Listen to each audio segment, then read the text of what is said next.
I'll tell you what, I want you to get your camera out and I want you to stand back and let your kid amaze you. And then we go do some stuff, and then you look back and the parents are in the bushes hiding from the kid taking pictures, tears streaming down their eyes because they had no clue that their kid with a disability could be able. And then watching the vets, watching how these veterans grow. You know, those of us who are veterans in this country, you know, we volunteered to serve. At some point, we signed a blank check to the United States, said, this is payable in any amount up to and including our lives. We wrote that check because we have a heart for service. We come out of the military and we need to serve. There's a driving need inside us to continue doing, to make sure that the people around us are protected and the country that we live in, that we all love, is continuing on. And this is just one small part of that. Team River Runner, even though it's a lot of hard work, I mean, you guys saw me leave early every day because it hurts me. It's physically painful to do. But it is therapy for me. My happy place is standing in the water helping somebody learn a skill. And I light up and I'm just grinning from ear to ear and I don't even realize that I'm getting a benefit. So I'm glad that Jen challenged me with this, and I'm glad she way exceeded my expectations in this program. And to be able to link veterans with kids and then serve both populations at the same time. That is a lifetime memory that I'm going to carry with me forever. And on to you, Jen. I get to follow all of you on? You do. All right. Cry. Hey, that was your choice. That's the only follow-up. Cry. So, again, like I said at the beginning of the clinic, beginning of the weekend, is this would not be possible with each and every one of you taking a chance like Bill did and saying, yeah, I'll see why not. Taking that leap of faith to trust us with your child in something that can be scary and honestly dangerous. I mean, this is not just picking flowers in the outfield somewhere. This is some serious stuff, and you guys were brave enough as families to put your trust in us. Granted, some of you have known me for a while, but I only see you in your home where it's safe and secure and you're still in charge.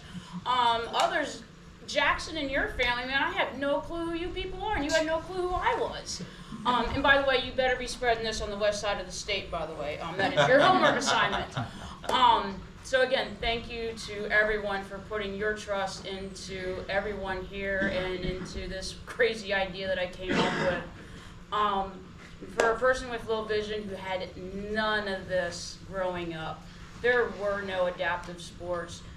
There were no organizations out there, Talia can attest to this, to even begin to understand what not only a low vision person, an individual goes through, but what a person with albinism goes through. And I called Talia my twin this weekend because it's rare for us to find somebody with that connection. It's rare for people out there who also mentioned I found somebody else with the same thing. Because it's like Talia and I know, we could be the only one in the freaking school district for our entire 12-year career. It wasn't until college till I met somebody else with vision loss. You know, some of us watched the movie called On Me the first night here, the second night here. And one of our Grand Canyon river runners said it himself, Travis. He says, I was the first blind person I ever met. And, you know, if I had the opportunity as a child to do what you're doing now, I can guarantee you life would not have been what I had. It would have been totally different. And I can say, Bill and I realized this year that this is my 10th year with the chapter.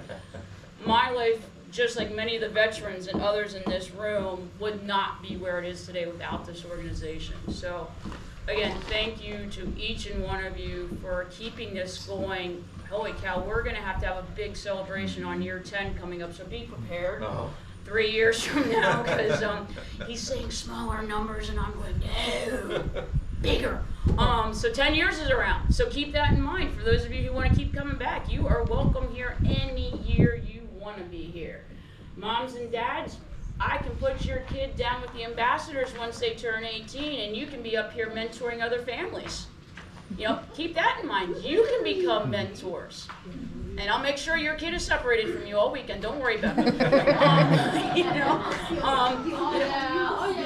We'll make sure that you are well separated. But keep that in mind, families. You've been through it.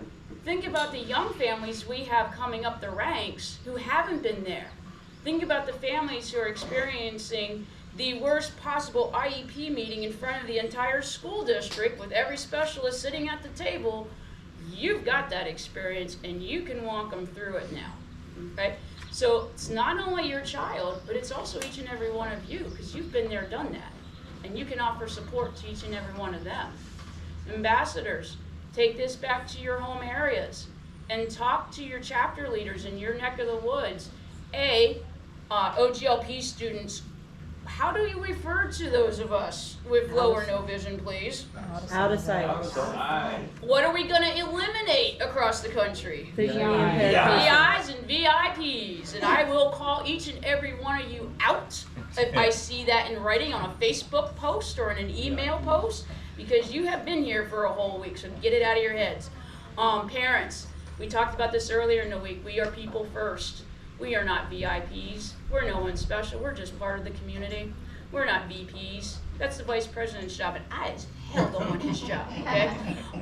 So keep that in mind as you're going out there in the world. Be a positive ambassador for those of us with vision loss. Be a positive role model. Set the example. Set the tone. That's why we were telling leadership this week, you set the example. He's got to remind me of that every once in a while, because I'm always the kid who wants last out of the pool, kind of thing. And he literally had to pull me out of the lake because it was thundering the other week. So I become a kid too. Okay, I'm rambling. So we'll stop there for this year. Again, thank you to each and every one of you. I do have one last thing to tell students and ambassadors before we break. Your next job is we have a paddle, and we need to leave here in about a half hour to make that time. So exchange those